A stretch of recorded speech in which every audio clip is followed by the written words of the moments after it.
سلام و خسته نباشید خدمت همه شما عزیزان. امیدوار هستم که هر جایی که هستین خوب و صحتمند و سر حال باشین.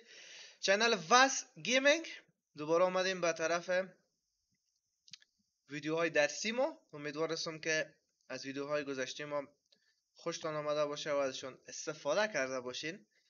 خب بعد از 2 هفته که ما برنامه بالای کلاود کامپیوتینگ داشتیم، این بار میریم دوباره به طرف پایتون. امیدوار هستم که همراهی من کنین و ویدیوهای ما را تا آخرم ببیننده باشین. یادتان نره که چینل ما را سابسکرایب کنین و همچنین میتونین که با دوستانتان هم شیر بسازین. خب امروز میریم به طرف کار با حلقه ها لوپ در برنامه پایتون. خب وقتی که بخوایم در داخل زبان برنامه نویسی پایتون یک کد یک عمل بخوایم که تکرار انجام بدیم داخل پایتون، از کلمه یا از دستور وایل یا از حلقه ها استفاده میکنیم. دستور وایل در پایتون یکی از راه های عمومی برای انجام تکرار است. مثلا یک دستور به طور مکرر یا گروهی از دستورات تا زمانی که یک شرط ما درست باشه ما میگیم میره که ادامه بده. مثلا ما مثلا تعداد اعداد میگیریم، داخل یک لیست تعداد اعداد تمام اعداد شامل میکنیم، بس یک شرط میتیم که همه اعداد تا وقتی به ما پرینت کو تا وقتی که مثلا قیمت x ما به 10 برسه، قیمت x ما به 100 برسه. به هر آن اندازه که شما میخواین از این استفاده میکنیم. ما بس به بار دیگر مثلا عبارت از دستورات مکرر که از طریق آنها تکرار می شود تا زمانی که شرط دیگری برآورده شد یا هر آن شرطی که ما خودمون برش میتیم. خب ما همیشه براتون یادتان باشه که همیشه ما وقتی که یک لوپ میخوایم بسازیم داخل یک لیست است، حتما باید داخل یک لیست بگیریم. خب ما اینجا قسمی که براتون میبینین اول یک لیست ساختیم. لیستی از میوجات است، 3 میوه را برش نام گرفتیم. یک حلقه ساختیم، حلقه فار. خب در داخل زبان برنامه نویسی پایتون به خاطر استفاده از حلقه از کلمه فار استفاده میکنیم ما همیشه، که ما هم همیشه از فار استفاده کردیم و گفتیم که تا وقتی که x داخل n است، یعنی تمام عناصری را که داخل لیست است ایره به ما نشان بده. print x گفتیم که x به ما چی کنه؟ پرنت کنه. اینجا برای ما مشخص ساختیم که چه تا چی وقت. گفتیم که تمام عناصری که n یعنی داخل تمام x ما مساوی میشه با تمام عناصری که داخل لیست است. خب ایره وقتی که رن کنین ببینیم اینجا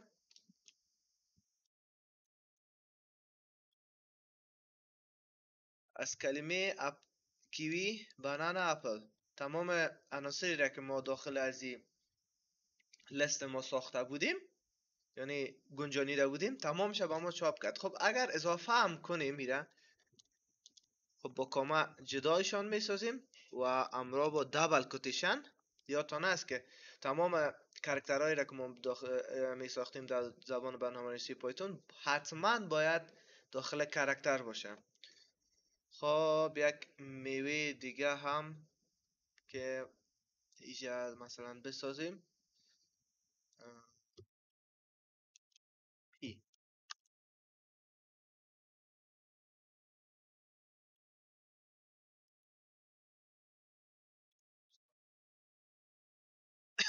وقتی که دوباره رن کنیم ببینیم که پی هم داخل شامل از این لست شد.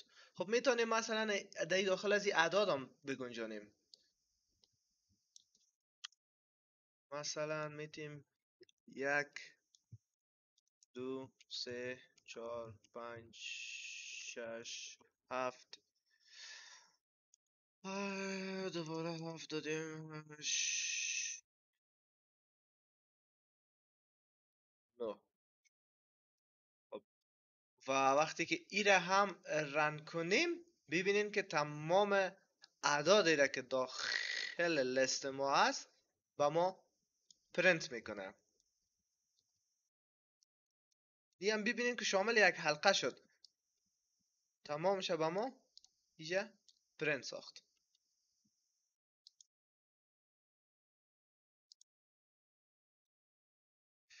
خب میریم به طرف یک مثال. ما در این مثال براتون قسمی آماده ساختیم. این مثاله که داخل یک لیست اعداده، همون اعدادی که پیشتر در مثال قبلی کار کردیم دوباره هم اینجا گرفتیم، فقط با تفاوتی که برایش یک متحول تازه ساختیم و داخل از این متحول ما یک عملیه را انجام میدم و اینجا هم از فار، کلمه فار استفاده کردیم، از فار. خب قسمی گفتیم ما فار اکس قیمت از داخل لیست بگیره، یعنی تمام اعدادی که داخل لیست است قیمت اکس میشه. و یک عملیه دیگه هم برشان آخر ما برش دادیم، ای است که وای مساوی به وای جمع x، قیمت وای مشخص کردیم، یعنی برش فهماندیم که قیمت وای از کجا بگیره. یعنی جواب از این سوال ای میشه که وقتی که بخواه قیمت وای پیدا کنه باید بره، مثلا برنامه ما بره وای یک بار جمع با یک کنه، یک بار جمع با دو بکنه، یک بار جمع با سی بکنه، یک بار جمع با چهار بکنه، یک بار جمع با 5 بکنه. خب به خاطر از اینکه مثلا از کدای تکرار امی جلوگیری کنیم، ما مثلا هر متحول با هر عنصر از لیست جداگانه جمع کنیم، ببینید از حلقه وایل استفاده میکنیم، از حلقه ها بسیار به صورت آسان و ساده با ما ایره جمع میسازه. خب وقتی که ما برنامه را رن کنم 15 میشه. قسمی که دیدین خب صفر عدد است که قیمت نداره. خب یک جمع صفر بازم یک جمع دو سه، و سه جمع سه هم شش جمع چهار ده جمع پنج 15. قسمی که میبینید جواب ما هم 15 است. و ما میریم یک قیمت دیگه برش میتونم، بس با وای ما میریم، ما قیمت 5 برش میتونم. ببینید که 5 میشه، آیا اضافه میشه یا نه. باید اینجا جواب ما باید 20 شود. ببینید که حلقه ما درست است یا خیر. خب وقتی که رن میکنیم ببینین که با ما 20 تا جواب 20 تا میکشه. و همچنان همین قسم میتونین که شما تعداد حلقه هایتان زیاد کنید، تعداد عناصر لیستتان زیاد کنید. مثلا من 6 هم اضافه میکنم داخل ازی، 7 هم اضافه میکنم. خب مجموع از این را باید با ما جمع کنم. ببینین که دو عدد 6 و 7 13 میشه، باید 33 شود. این سه عدد دیگر هم جمع کنم، ببینین تقریبا دو عدد دیگر هم 33 جواب ما. این یکی از کارهایی است که ما توسط حلقه ها انجام داده میتونیم. یکی از پرکاربردترین و یکی از بهترین شیوه ها به خاطر عدم تکرار کدنویسی به اشتجاعتر است. که از این طریق شما میتونین که از تکرار کودایتان، از تکرار از ضیاع وقتتان جلوگیری کنین.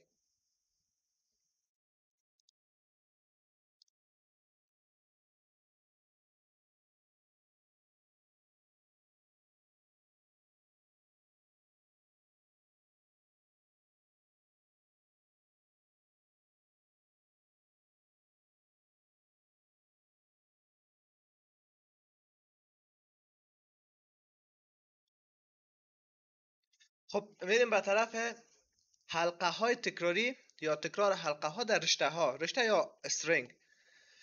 خب امکان استفاده از حلقه و یا تکرار برای استرینگ در پایتون قابل استفاده است، یعنی وجود داره. خب با تعریف یک رشته میتونین که یک رشته یا یک استرینگ میتونین تمام اجزای از او را دانه به دانه فراخوانی کنین، یعنی دانه دانه براتون پرینت کنه، یعنی دانه به دانه نشان بده. در استرینگ به می شکل است. خب قسمی را که ما در مثال براتون گرفتیم، خب یک استرینگ تعریف کردیم و نامش هم گذاشتیم کلا بنانا. خب با اینجا هم از حلقه فار استفاده کردیم، یعنی فار x برش قیمت دادیم و x برش گفتیم که تمام اجزایی را که تمام یعنی رشته هایی که داخل استرینگ است این را به ما پرینت کنه، نشان بده. مثلا به ما بنانا باید یه هر حرف به ما جدا نشان بده. ببینین وقتی که را پرینت میکنیم ببینین که اینجا بی را اول به ما نشان داده،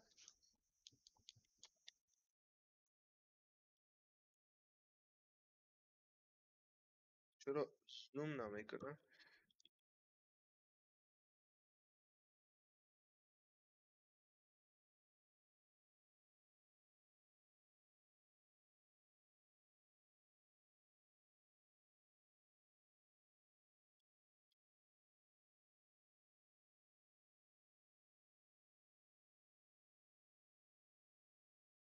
خب قسمی که فکر کنم که نتیجه نمیده. خب قسمی که میبینین بانانا با ما بزرگتر شده. ما ویدیو من کمی کلانتر بسازم. خب قسمی که میبینین اینجا حروف با ما ببینین که تمام حروفی که داخل استرنگ ما گنجانیدیم، یعنی داخل استرنگ ما علاوه کردیم، تمامش با ما نشان میده. ببینین بانانا B A N A N A تمام حرفایشه. خب اگر یکی دیگه هم اضافه کنم، کوتیشن اپل. خب وقتی که رن کنم نمیشه. حالا هر دو شب ما نشان نمیده. فقط دی که حالا به خاطر ازی که جدا شد، به خاطر که استرنگ ما دو قیمت گرفت، حالا هر کدوم قیمت چه میگیره. و همین قسم اگر که ما قیمت سیومی را هم برش بتیم، بازم با ما حرفا را، رشته ها را دانه به دانه نمیگیره، اینجا قیمت ها را به ما میگیره. یعنی قیمت هر عنصری را که ما اد میکنیم او را به ما نشان میده.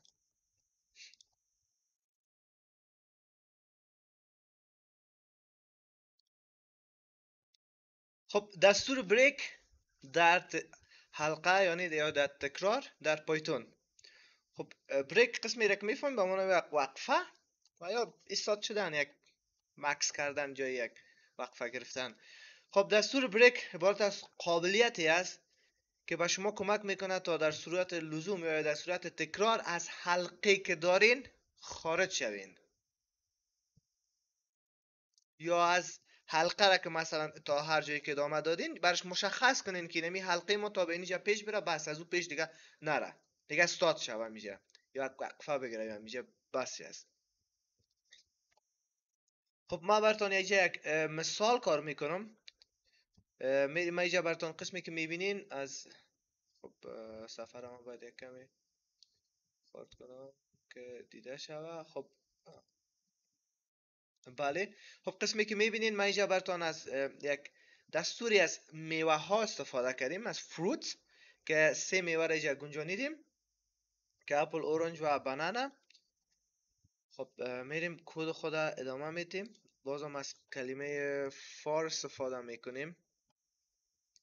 از کلمه فار قسمی که برنامه ما سر می فار است. خب فار x به x یک قیمت میتیم. خب x یعنی شامل چی شوه؟ شامل فروت شوه. x ما شامل فروت شوه یعنی قیمت خود از فروت بگیره.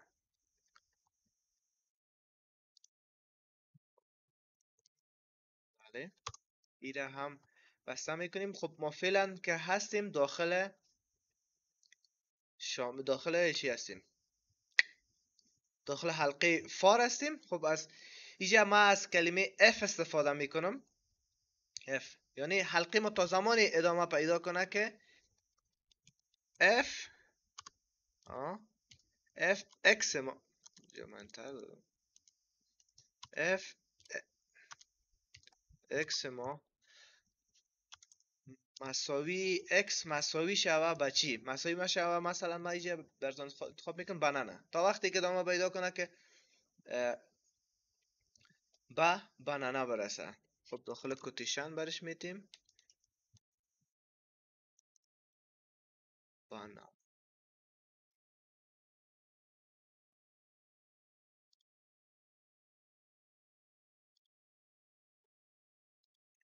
یادتون نره ما در عملگرها براتون یادآوری کرده بودم که یک مساوی فقط قیمت میده، اما دو مساوی به معنای مساوی بودن است. و حال کد ما هم چی شد؟ درست شد. خب ایره هم بسته میکنم من. خب میریم دیگه این طرف. یک حالا از کلمه بریک استفاده میکنیم، یعنی هر آن جایی را که اکس ما مساوی بنا نشد همیشه کد خودم متوقف کنه، یعنی از این پیش نره. خب بریک یک انتردگاه میکنیم. خب از داخل حلقه خارج میشیم، اسمی که گفتم از حلقه خارج میشین و پرینت میکنیم. خب و وقتی که پرینت کردیم باید با ما چی را پرینت کنه؟ پرینت میکنیم اکس را پرینت میکنیم.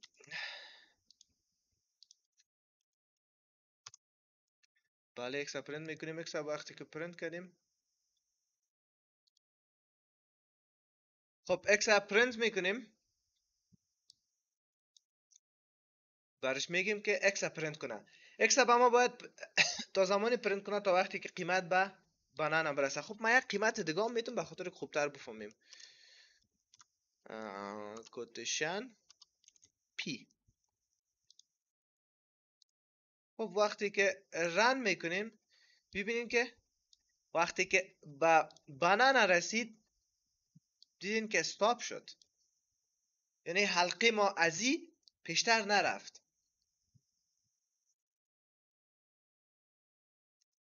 و همونجا به ما یک بریک گرفت، یعنی استارت شد.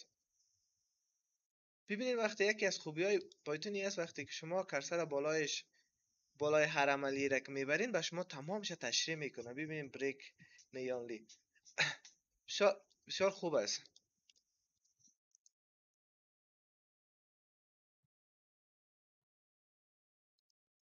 خب ما اگر اینجا تا به پی برسانم خب باید به ما بنانه را نشان بده. ببینین بنانه را نشان داد. با این مقدار شما میتونین که هر آن تعدادی را که شما بخواین استفاده کنین. خب من این را پاک میکنم. خب 1 2 3 4 5 6 7 8 9 10. خب میریم تا 10. این را من دوباره نامگذاری میکنم به نام numbers. خب numbers یه فروت را پاک میکنم.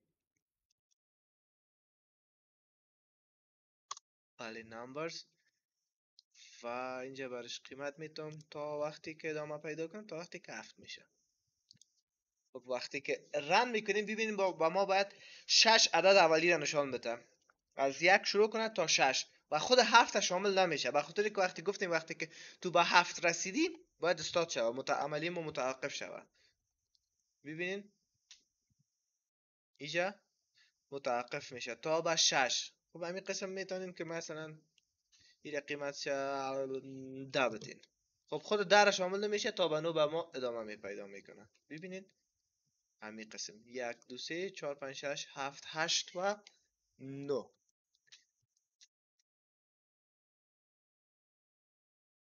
این هم کاربردش هم داخل استرینگ داخل کاراکتر و هم داخل نمبر اعداد.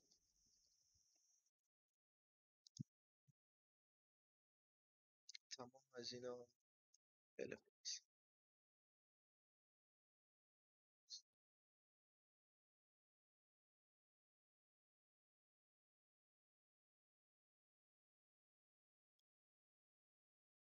خب یکی از کارهای خیلی خیلی خوب و خیلی کارآمد از حلقه ها استفاده از در عملیه های ریاضیکی است که ما شما میتونیم از حلقه ها در عملیه های ریاضی خیلی خوب استفاده کنیم. مثلا براتون ما از دو عملیه استفاده میکنیم، یکی از رنج و یکی هم از حلقه فار.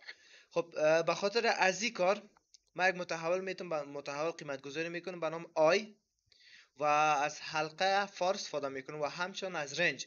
به خاطر مثلا ما میخوایم نشان بدم بین اعدادی که مثلا از عدد 10 کوچکتر است. تمام اعداد نه، مثلا تمام اعداد مثبت از 10 کوچکتر. براتون تماشا برمان نمایش بده. مثلا به خاطر از این کار اگر از حلقه استفاده نکنیم ما باید تمام از این جداگانه پرینت کنیم، جداگانه نشان بدیم. خب توسط حلقه فار بسیار ساده انجام داده میتونیم. خب میریم به داخل پایچار.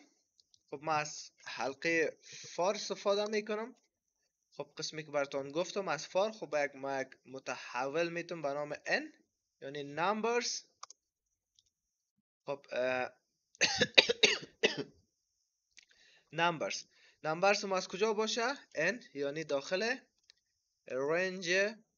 ببینین رنج خودش میشناسه. خب داخل رنج چی باشه؟ مثلا یک رنج برش قیمت میتیم داخل رنج. یادتون باشه که از رنج وقتی که استفاده میکنین باید داخل قوس باشه. مثلا من عدد در استفاده میکنم. خب رنج ما داخل اعداد 10 باشه. خب ایره هم بسته میکنیم. خب ما ایره پرینت میکنم. بله پرینت n. ببینید وقتی که پرینت کنیم باید تمام اعداد به ما نشان بده. از صفر یادتان باشه که از صفر شروع میکنه، از عدد یک شروع نمیکنه، از صفر شروع میکنه. خب وقتی که میبینیم صفر الا به نزدیکترین عددی که به 10 است، اما خود 10 نباید باشه، نزدیکترین عددی که به 10 باشه. ببینیم آخرین عددی که به ما رساند مثلا اینجا 9. آخرین عددی که نزدیکتر به 9 است، کوچک است از 9، از 10 9 است. خب به این مقدار مثلا شما میتونید هر عددی که هر قدر بزرگتر بسازین همون قدر براتون نشان میده. خب 100 میگیریم. ببینید آخرین عددی که به ما نشان داد 99 است. ببینید مجموع تمام اعداد از 0 الی 99 به ما نشان میده. خب اینجا فرق نمیکنه که عدد شما به هر مقدار بزرگی که باشه. مثلا من یک صفر دیگه هم علاوه میکنم 1000. ببینید نزدیکترین عددی که برش هست ازش کوچکتر هم باشه عدد 999 است. یکی از کارهای بسیار بسیار بسیار خوبی است که توسط از این ما میتونیم از نوشتن خیلی از چیزا جلوگیری کنیم. هم یکی از کاربردهای حلقه فار است، حلقه ها است که براتون نشان دادم. ببینید تمام اعداد گرفته، تمام اعدادی که دمی رنج شامل میشه. یادتون باشه که رنج امو حلقه هایی که امو عملیه ها و یا امو اعدادی که شامل از این میشه. این فقط داخل عملیه های ریاضی که صدق میکنه، یادتون باشه.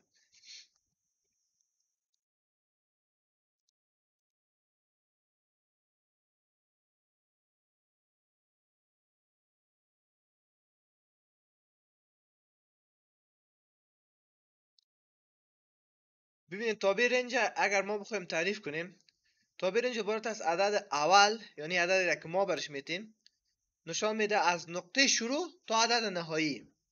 نقطه شروعش گفتم از عدد صفر است، از اعداد مثبت از عدد صفر شروع میشه. از عدد از تابع از خود از عدد از تابع شروع میکنه تا به عدد از عدد نهایی از عدد اول شروع میکنه تا به تابع نهایی یا عدد نهایی ما به ما نشان میده.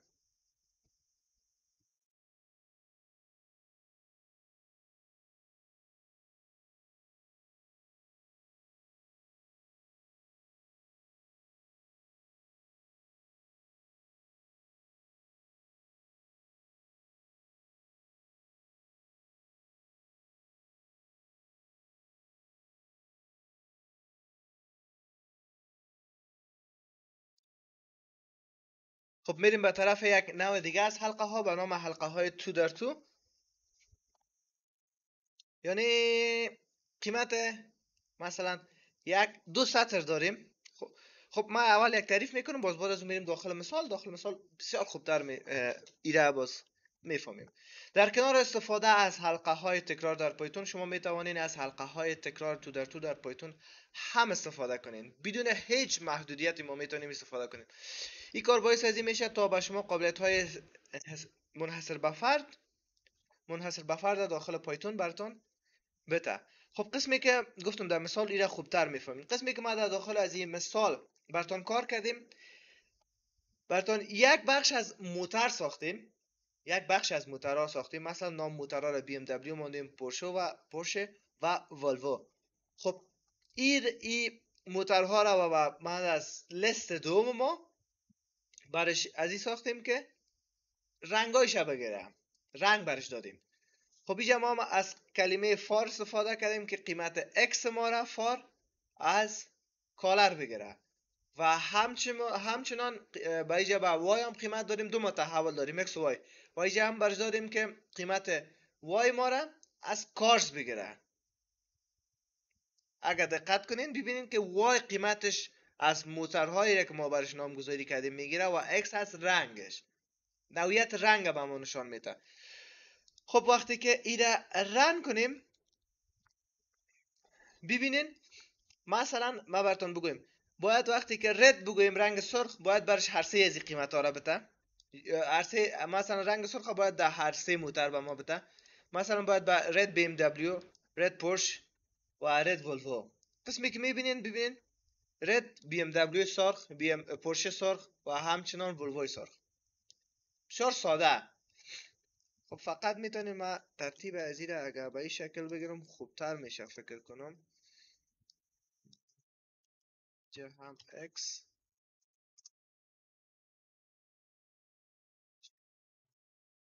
Y و X. خب این بار اول قیمت از موتور بگیره بعد از رنگ بگیره. مثلا BMW را بیاره یک بار سرخ بسازه، یک بار سیاه بسازه و یک بار هم سفید بسازه، به این شکل خوبتر میشه.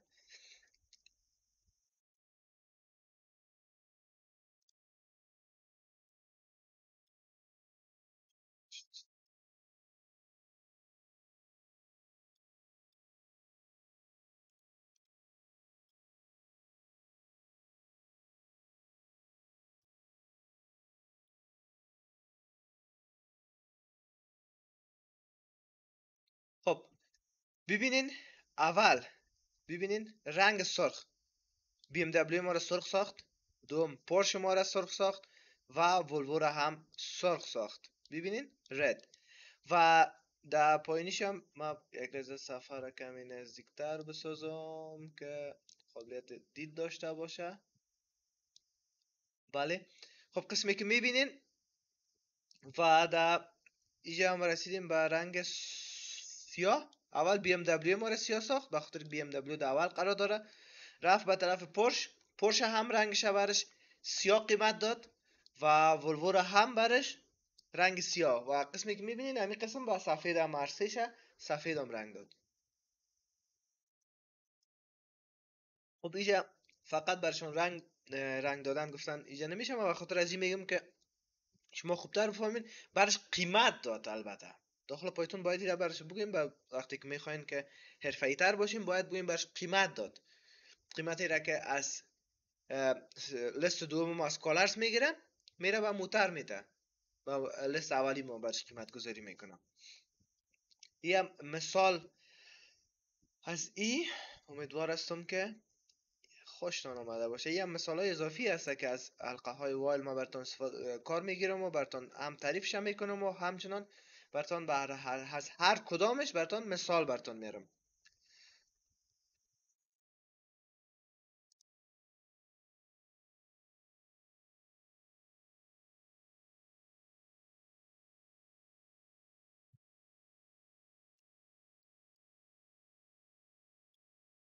خب این بود از فار، حلقه فار. خب چی خوب است بریم به طرف حلقه وایل. وایل هم از جمله حلقه هاست که براتون در ابتدا گفتم که در زبان برنامه نویسی پایتون دو نوع آپریتورها، دو نوع از حلقه ها وجود داره، یکی فار است و یکی هم وایل.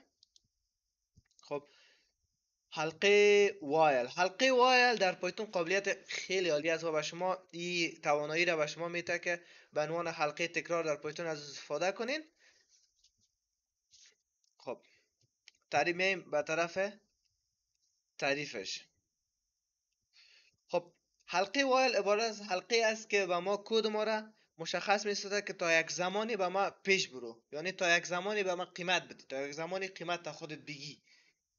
یعنی امی عملیه را که ما مثلا کار میکنیم یا عملیه را که ما نوشته میکنیم یا برنامه را که میسازیم، امیر تا یک زمان پیش ببر. مثلا برش قیمت میتیم که یک عدد برش میتیم، مثلا یه عدد تا زمان پیش بر که مساوی به 10 میشه، مساوی به 20 میشه.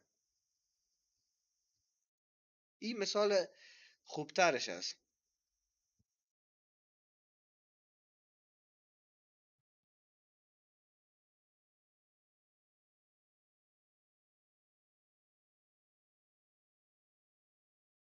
خب با آموزش حلقه وایل شما میتونین که بسیار از قابلیت ها را یاد بگیرین که یکی از مثال های عالیشی هست که شما میتونین فاکتوریال اعداد از این طریق به دست بیارین که من هم این مثالش براتون کار میکنم که در مثال بسیار خوبتر فهمیده میشه. خب میریم به طرف یک مثال. من یک مثال هم براتون کار میکنم که ببینیم که مثلا اعداد نشان بده. این مثال تقریبا شبیه مثال پیشتر ماست، حلقه فار، که ایجاد ما از آپریترام استفاده میکنیم. یک درس ها وابسته به یکی دیگه هست همش. من براتون گفتم قسمی که زبان برنامه نویسی پایتون فکر کنین که ریاضیات است. وقتی که شما یک عملیه را یاد بگیرین، شما میتونین که عملیه های بعدی را بعد بسیار سادگی یاد بگیرین. خب اینجا ما از آپریتورها خیلی زیاد استفاده میکنیم، برای ما کار میایم. خب میریم به طرف برنامه. خب من یک متحول میسازم به نام که. متحول ما باشه به نام که. خب که را به ما به خود قیمت میتیم. خب که را مساوی میتیم و فعلا ما قیمتش 0 میدیم. خب که را ما فعلا برش قیمت میمانم 0، یعنی که از 0 شروع شود و اصل کار ما فعلا شروع میشه. و که ما حالا از حلقه وایل استفاده میکنیم. ببینین که خودش به ما نشان میده حلقه وایل. خب یادتون باشه که حلقه وایل اون وقتی که کار میگیرین حتما داخل قوس استفاده کنین. از قوس متوسط ما استفاده میکنیم. ببینین و داخل قوس ما شرط خودم میدیم. مثلا ما برش نوشته میکنم که که کوچک است چی شود؟ تا زمانی مثلا که ادامه بده کوچک است 10 شود. ایره هم برش مشخص ساختیم و فقط پرنت میکنیمش. کجاست پی پرنت چی را پرنت کنه؟ که را پرنت کنه.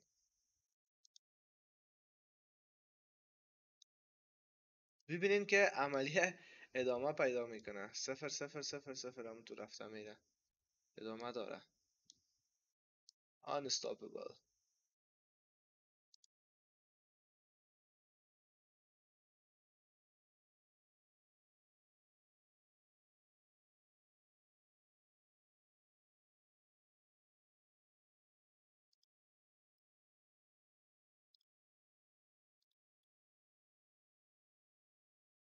خب با خاطر از اینکه کد ما تکرار نشه اینجا برش یک شرط میتیم. مثلا نشته میکنم که چی؟ مثلا کار یک قیمت زیاد کنه.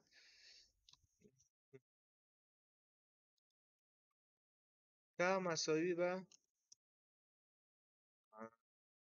که پس یک.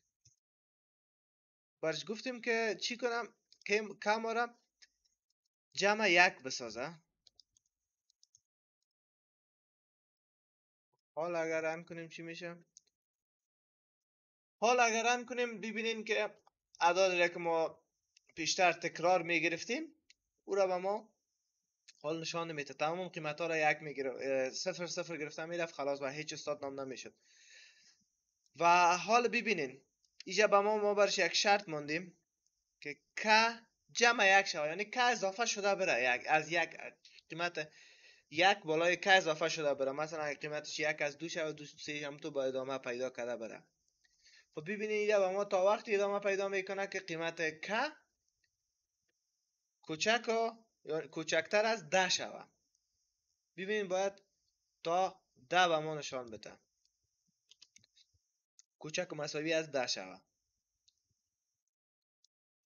نه کوچک نه، بزرگ گرفتیم.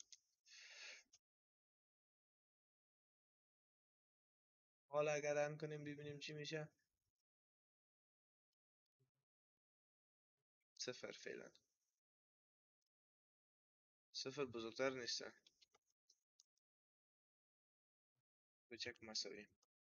تا به ایبار تا به عدد 11 شد، بزرگ و مساوی. و یکی هم اضافه شد، یعنی وقتی که به 10 هم رسید یک عدد دیگه برش اضافه کنه که قیمت 11. آخرین عددی که به ما داد 11 است. این هم یکی از کاربردهای حلقه وایل که به شما خیلی ساده بر شما ایره در مثالهای بعدی که ما مثالهای چی میگندش حرفه‌ای تر کار میکنیم، یک برنامه مکمل میسازیم در آینده بخیر در ویدیوهای بعدی با حلقه وایل اوجا هم خوبتر میفهمید. حالا فعلا ما به شما به شکل بیسیک همه قدر براتون میگم که ببینین کاربرد تعریفش براتون هم گفتم و همچنین کاربردش براتون گفتم. یک مثال هم براتون کار کردم که خوبتر بفهمین.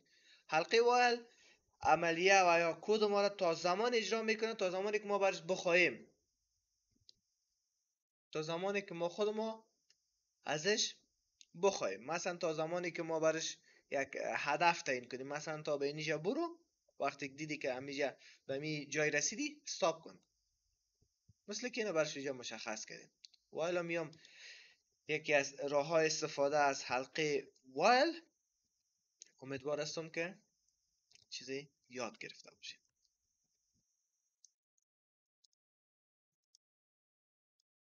شما میتونین که هر قدر عددتان هم بزرگتر بسازید تا به 101 میرسم و آخری را وقتی که 100 با 1 جمع میکنه میشه 101. از او باز بالاتر نمیره. مجموعه از اعداد بسیار سادگی پرینت میکنیم. ببینیم اگر دو بتیم قیمت ما را چی میشه. ببین باید تمام اعداد جفت به ما نشان بده و بس. یکی اضافه کرده. خب یک با ببینید اینجا قیمت گذاری از چی کرده. اعداد جفت تمام به ما تنها نشان نمیده. ببینید که دو را یک بار با یک جمع کرده. دو جمع یک 3 و دو جمع دو 4، دو جمع 3 5 و دو جمع 4 6 و همین قسم پیش رفته تمام شد با یک و عدد آخری ما هم 99 100 101 را شروع کشیده. شد.